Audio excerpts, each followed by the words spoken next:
التاريخي للمنتخب الوطني المغربي. اترككم مع هذه الصور والتعليق الاساتذه الكرام. ما تابعنا تفاعل كبير والجماهيريه تجري تسعد تركض لتقدم التحيه لهذا اللاعبين وهم يرفعون الرايات، يرفعون الرايه المغربيه خفاقه فوق هذه الحافله الجميله التي تقل عناصر المنتخب الوطني المغربي. وفي هذه الصوره الحضاريه التي تليق ببلد اسمه المغرب على مستوى هذا الاستعراض، اقول استعراض عصري وتاريخي بمواصفات الدولة الحديثة والدولة التي نفتخر بها المملكة المغربية. لقد وفيتم وأقنعتم حقيقة كل العناصر الوطنية، وبصمتم على التاريخ وعلى ملحمة ستبقى الأجيال تتذكرها، لأنه أصبح تاريخ يدخل في خانة التاريخ المجيد المغربي.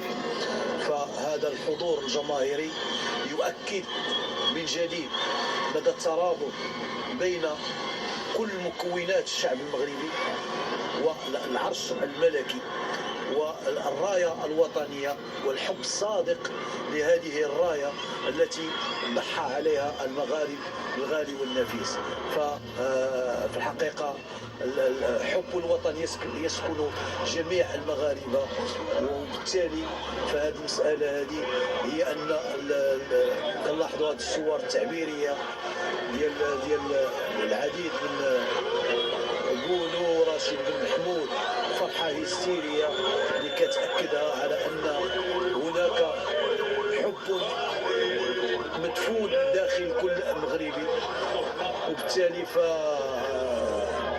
اللي كنتمنى هو أن المشوار ديال المسيرة ديال كرة القدم الوطنية يبقى مستمرا، وتبقى هذه الشعلة مضيئة حتى تتحقق كل الأهداف التي نرجوها لبلدنا، وتتحقق إن شاء الله مزيدا من الإنجازات. إذا نتابع هذا التفاعل الكبير والجميل وهذه الصورة الجميلة هنا دائما بمدينة سلا.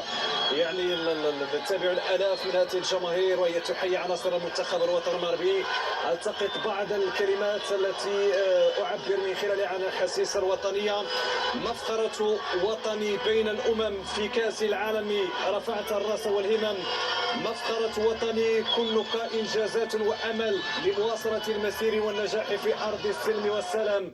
إنه المغرب، مغرب الإنجازات، مغرب التحدي، مغرب الوطني الصادق الذي يؤكد في كل المحطات وفي كل المجالات أنه المغاربة مغاربة الإنجازات، مغاربة الدعم والسند لكل قضايا هذا الوطن في مختلف المجالات ومن بينها المجال الرياضي.